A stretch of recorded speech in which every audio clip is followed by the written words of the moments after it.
नमस्कार विद्यार्थियों, मैं doctor Nitish Kumar, head of naturopathy and yoga department, Mansa institute of medical and health science, Jaipur, Rajasthan. विद्यार्थियों, आप हमारे इंस्टीट्यूट से 2.5 वर्षीय DNYS कोर्स का अध्ययन कर रहे हैं, जो शिक्षा मंत्रालय भारत सरकार के केंद्रीय शिक्षा बोर्ड NIOS से प्रायोजित है।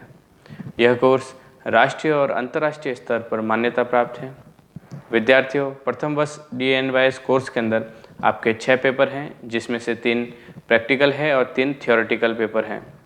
जो 3 थियोरेटिकल पेपर हैं उनकी प्रिंटेड पुस्तकें जो भारत सरकार द्वारा प्रिंटेड हैं वो आप तक पहुंच चुकी होगी और आप उसका निरंतर अध्ययन कर भी रहे होंगे। किंतु हमारे इंस्टीट्यूट ने आपकी सुनिश्चित सफलता के लिए कुछ शॉर्ट नोट्स बनाए हैं, जिनको हम वीडियो के माध्यम से आप तक पहुँचा रहे हैं। तो पिछले कुछ वीडियोस के अंदर हमने 811 सब्जेक्ट कोड जो था योग का आधारभूत ज्ञान और 812 जो सब्जेक्ट कोड है जो प्राकृतिक चिकित्सा का आधारभूत ज्ञान, इन दोनों के जो शॉर्ट नोट्स के वीडियो हैं हमने उसके वीडियोस बनाकर हमारे यूट्यूब चैनल पे अपलोड कर दिए हैं। तो आप जाकर पहले उन वीडियोस को देखें ताकि आपके उन सब्जेक्ट के भी कॉन्सेप्ट क्लियर हो सकें और आप उन सब्जेक्ट्स में भी बढ़िया तरीके से पास हो सकें।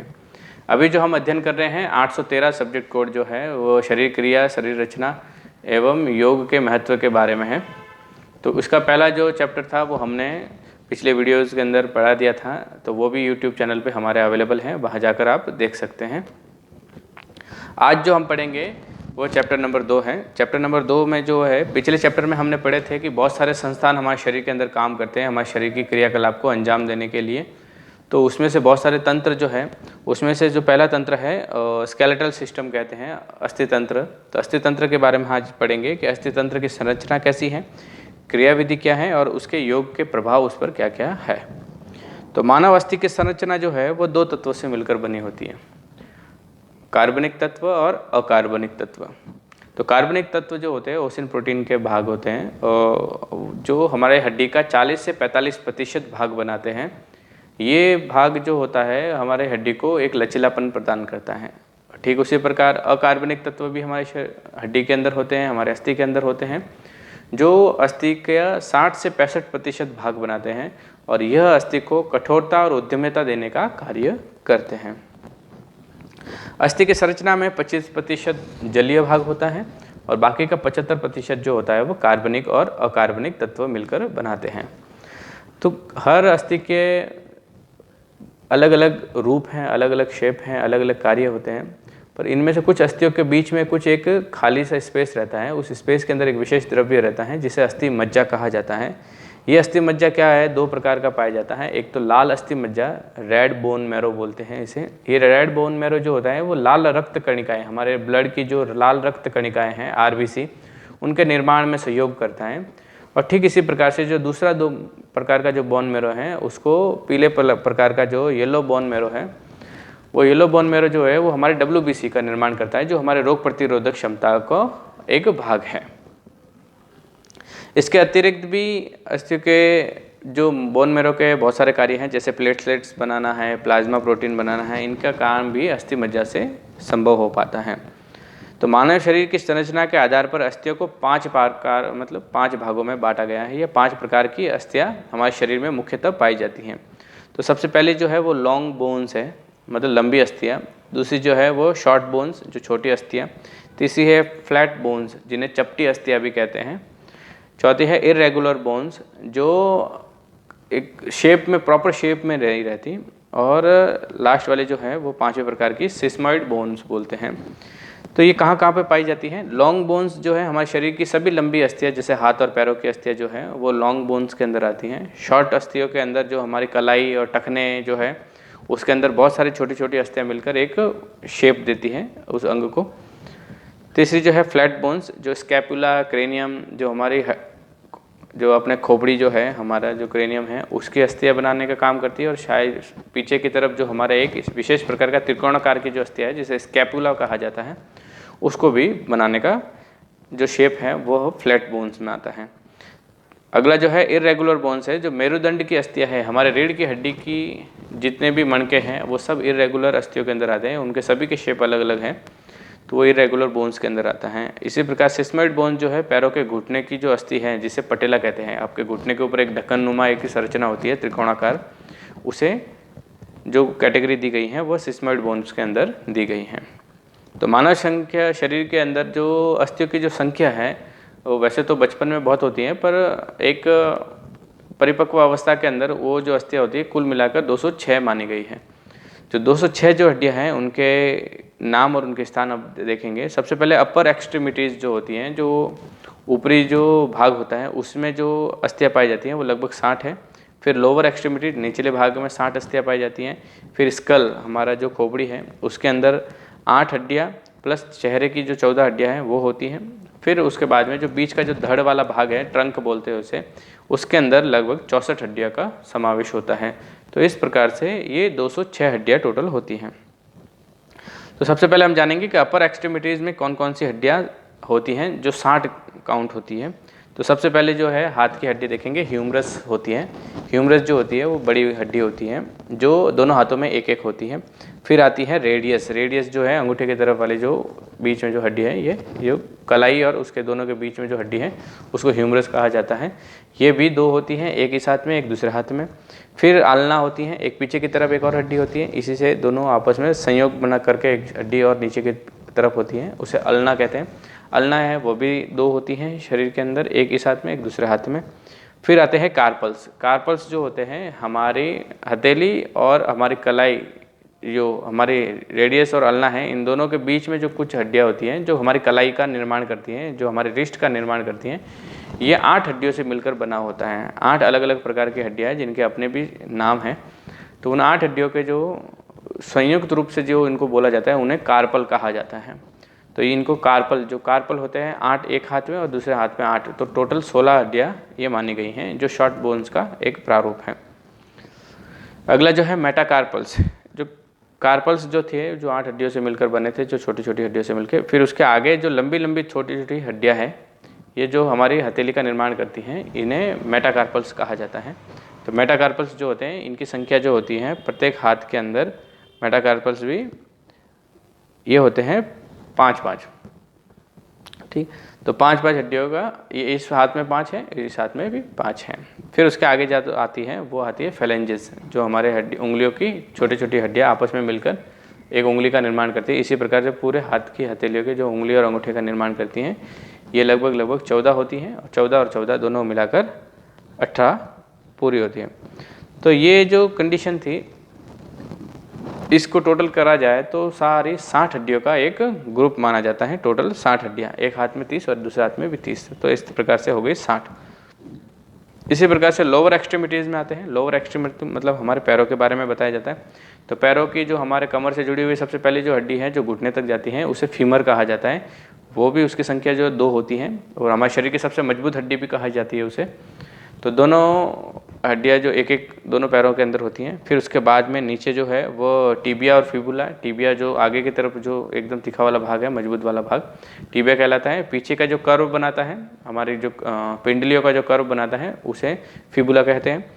तो टिबिया जो है वो भी हमारे पैर के अंदर, इस पैर में एक है और दूसरे पैर में भी एक है। फिर वैसे के वैसे फिबुला भी लेफ्ट पैर में एक है, राइट पैर में एक है।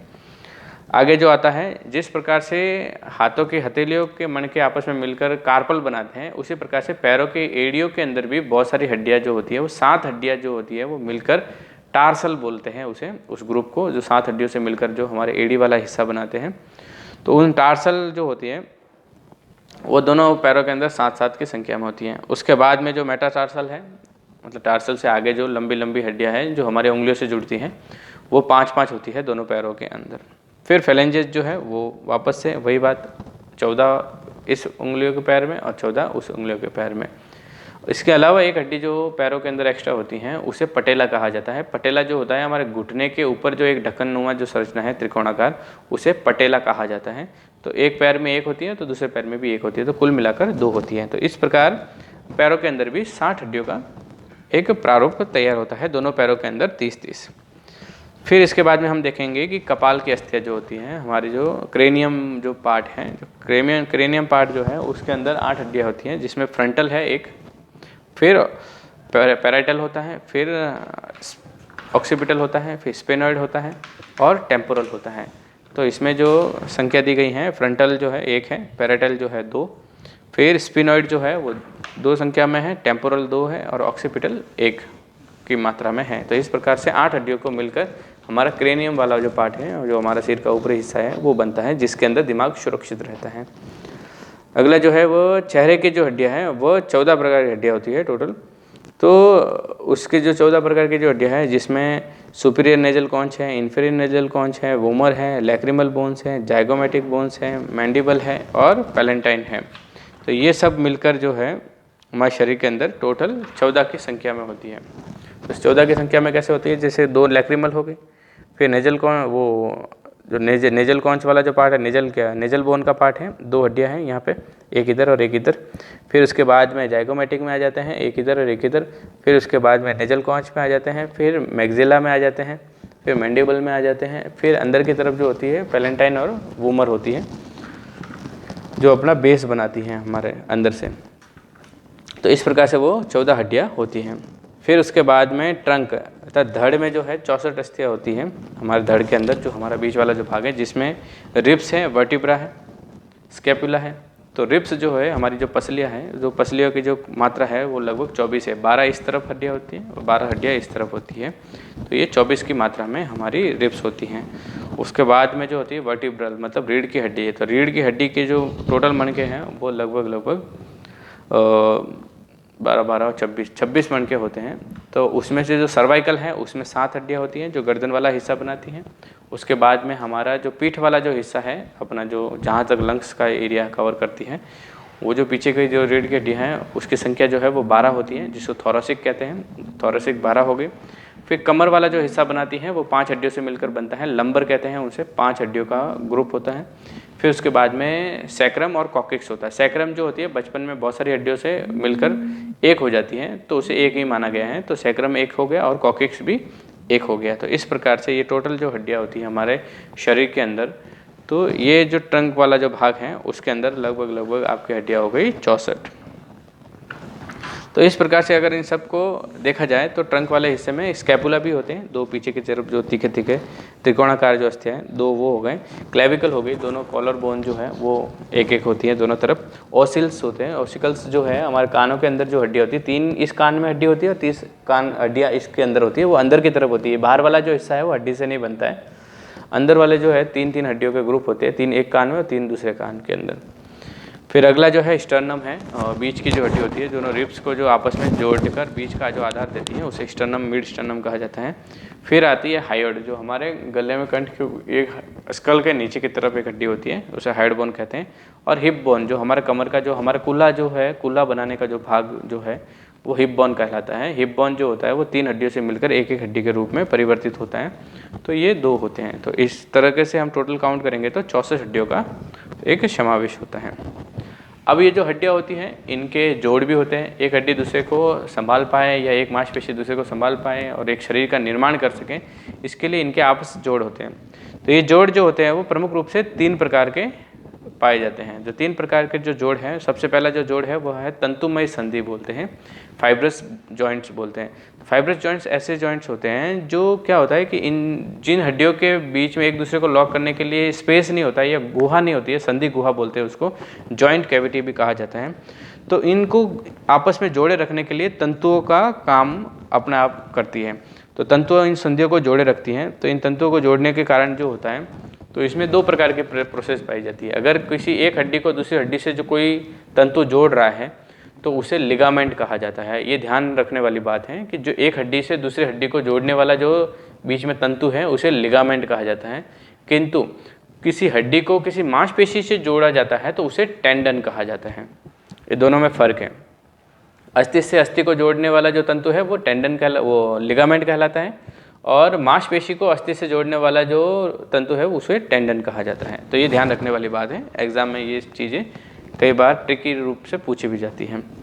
फिर आती हैं उपास्थ्यमय संधि, कार्टिलेजिनियस जॉइंट। कार्टिलेज जहाँ पे होते हैं, तो जिस संधियों के अंदर संधि गुहा का जो जॉइंट कैविटी का अभाव होता है, तो 2 अस्थियों के मध्य में एक उपास्थि होती है जो उसको होल्ड करके रखती हैं, तो उसे उपास्थ्यमय संधि कहा जाता है।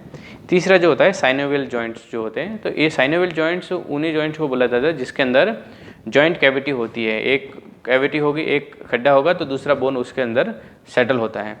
तो इनके दोनों के आपस में घर्षण नहीं हो, इसके लिए इसके बीच में जो होता है एक लेयर होती है, कार्टिलेज होती है, एक स्पेसिफिक प्रकार का एक लिक्विड्स निकलता है साइनोवियल फ्लूइड के कारण, तो उसमें लुब्रिकेंट बना रहता है, तो उनके मूवमेंट में कोई कभी प्रॉब्लम नहीं आती है। इसी प्रकार से गति के आधार पर भी जॉइंट्स को 3 भागों में बांटा गया है। सबसे पहले अचल संधि, अल्पचल संधि और चल संधि, जिसे इंग्लिश में फिक्स्ड जॉइंट बोलते हैं, जिसको अचल संधि को फिक्स्ड जॉइंट बोलते हैं, अल्पचल को स्लाइटली मूवेबल जॉइंट्स बोलते हैं और चल संधि को मूवेबल जॉइंट्स कहते हैं। तो वो कौन कौन से होते हैं? अचल संधि के अंदर जो मस्तिष्क के जोड़ है, जो हमारे क्रेनियम वाला पार्ट जो है, उसकी हड्डी आपस में जुड़ी हुई रहती है, तो ये मूव नहीं करती है, इसका फ्रीली मूवमेंट नहीं होता है। दूसरा जो है अल्पचल संधि होता है, वर्टिब्रा, जो हमारी रीढ़ की हड्डी जो है वो एक स्पेसिफिक मूवमेंट तक ही कार्य कर सकती है, एक स्पेसिफिक डायरेक्शन में मूव कर सकती है इजीली। फिर तीसरी जो है चल संधि, जैसे जॉइंट्स, जो हिप जॉइंट्स है, हमारा जो हाथ है वगैरह, ये सब कुछ इसके जो जॉइंट्स है वो मूवेबल है, तो वो उसको किसी भी डायरेक्शन में घुमाया जा सकता है। तो इस प्रकार से हमने जाना कि जॉइंट्स क्या है और अस्थियाँ क्या है, तो ये दोनों पार्ट हमने कवर किया। अब हम देखेंगे कि इन सभी सिस्टम के ऊपर योग का कैसे प्रभाव पड़ता है, क्या महत्व है अस्थितंत्र के अंदर योग का। तो अस्थितंत्र में अनेक रोग जैसे गठिया, दर्द, सूजन, आर्थराइटिस, साइटिका, सारे नए नए रोग उत्पन्न होते हैं। तो अलग अलग समस्या में अलग अलग कारण हो सकते हैं, पर प्रमुख रूप से इसका जो कारण है वो वात दोष की विकृति माना जाता है कि वात दोष जो होता है हमारे शरीर के अंदर, जब वात बढ़ जाता है तो शरीर के जॉइंट्स वाले पार्ट में दर्द होना चालू हो जाता है। तो इस समस्या को जो है बस्ती क्रम जो होता है, जो आयुर्वेद के अंदर एक स्पेसिफिक क्रिया है, ऑयल की क्रिया होती है बस्ती कर्म, उस कर्म के द्वारा इस समस्या को कम किया जाता है। साथ ही साथ में योग के अंदर धौती, बस्ती, नेति, नौली, त्राटक और कपालभाति द्वारा शरीर की शुद्धि की जाती है षटकर्म के द्वारा। इससे क्या होता है, शरीर के अंदर जो एक्स्ट्रा जो अनावश्यक तत्व जो शरीर के अंदर जमे हुए हैं, विजातीय तत्व जमे हुए हैं, वो शरीर से बाहर निकलते हैं। तो उससे क्या होता है, वात दोष भी अपने संतुलन के स्थान पर आ जाता है और साथ ही साथ में शरीर को शुद्धि होने के कारण क्या होता है, शरीर के सारे जॉइंट्स भी होते हैं वो भी शुद्ध होने लगते हैं और उसकी अपनी सामर्थ्यता में बढ़ोतरी होती हुई महसूस करते हैं। नियमित योग करने से संधियों के अंदर लचीलापन रहता है और इसके फलस्वरूप क्या होता है, जोड़ों में दर्द जो होता है, गठिया वगैरह होता है, उसमें लाभ मिलता है। फिर मुद्रा बंद के द्वारा आंतरिक स्तर को बढ़ाया जाता है, इससे भी हमारे जॉइंट्स के ऊपर बहुत बढ़िया प्रभाव पड़ता है। योगासन प्राणायाम से शरीर के जो आंतरिक शक्तियों का भलीभांति विकास होता है और शरीर के अंदर की अनावश्यक तत्वों का और गंदगी को निकालने के लिए शरीर को सामर्थ्यता मिलती है। प्रत्याहार और इंद्रियों पर संयम से रोग प्रतिरोधक क्षमता का विकास होता है और वो हमारे शरीर के अंदर बहुत सारे जो रोग हैं उसको मिटाकर शरीर को स्वस्थ रखती है। तो इस प्रकार स्पष्ट है कि योग जो है वह तंत्रिका तंत्र के लिए बहुत ही उपयोगी और बहुत महत्व रखता है। अंततंत्र को प्रभावित करने वाले कुछ चीज़ें और भी हैं जिसका ध्यान रखना चाहिए, जिससे पथ्य और अपथ्य के क्या चीज़ों का पालन करना है और क्या चीज़ों को नहीं करना है, इसके बारे में बात बताते हैं। तो प्रत्याहार में बोलते हैं कि चौकर युक्त आटा, ऐसा आटा जिसको छाना नहीं गया हो, आटा बनने के बाद में उसका जो चौकर होता है उसको भी भोजन के साथ में खाना है, ताकि फाइब्रस होने से आपके शरीर के अंदर कहीं पे भी मल चिपकेगा नहीं। फिर शुद्ध और सात्विक और हल्का भोजन लेना चाहिए ताकि इजीली डाइजेस्ट हो, शरीर के ऊपर अनावश्यक जोर नहीं आए। हरी पत्तीदार सब्जियों खाने से आपको प्रॉपर मिनरल्स और विटामिन्स अवेलेबल हो सकते हैं।